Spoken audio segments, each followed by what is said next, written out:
janitorial services, or if it's a hospitality robot for a restaurant, or a function center, or a club, or a casino.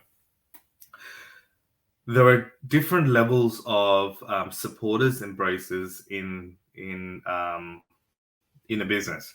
So more often than not, when I do have a conversation, I'm having my conversations at the higher level, at the director level, CEO level, and understanding the importance of robotics integration into a business.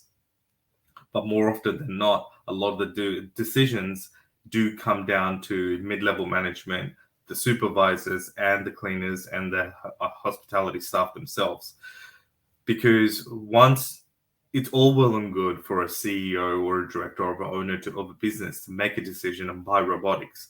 But at the end of the day, if your staff that you bought the robots to actually support are not using the robot, you're not going to have a successful use case, or adopters, or the robots are just going to sit there. It's not going to be used. It's not going to be the best example of technology integration.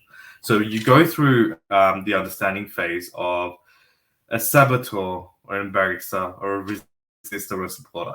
A lot of our clients find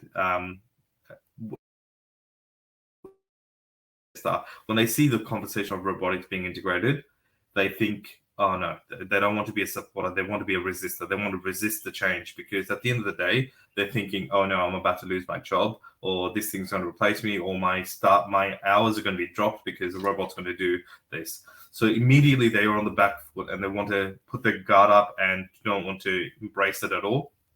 They want to resist it, or some cases, I've only had one case actually of a saboteur, but we've mapped out a whole facility with the vacuuming robot.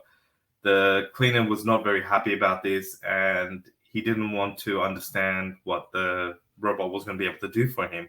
So he did sabotage the robot by deleting all the maps that we spent hours throughout the week mapping, which was only one example, but everyone usually starts off as a resistor. Then they transition to a supporter because they realize, oh wow, I don't actually need to carry this vacuum anymore, or I don't need to deliver so many plates to all these tables anymore. This robot's actually helping me.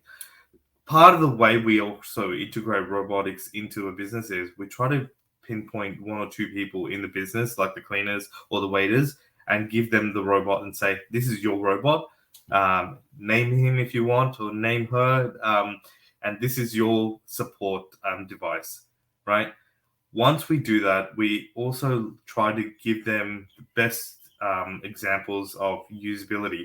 A lot of the time, I will go into a facility and I'll think, oh, this is the best way to map it. This is the best way to do it. More often than not, the cleaners actually know the best way because they're doing this task every single day. And me going in and then understanding how do they work. You can't just throw a robot into a current application and expect that to just flow correctly. You need to be able to understand, okay, this is your business expectations from the high level management, and understand what the mid-level management do also require. But at the end of the day, the person that's going to use the robot every single day is going to be the cleaner or the waiter. So you need to understand the way they work. Okay, ideally, you need to start from this end of the office and finish at this end. And directors are going to know that. The cleaners know that. And they're the ones you need to be able to get that support from. And once they understand it and once they really embrace the tool of the robot and how it has actually enhanced their life, they actually do not want to get rid of it. They actually want to get more robots, and they have essentially a personal bond with the robot, because one of our clients, named his robot. They got two robots, and he named his robots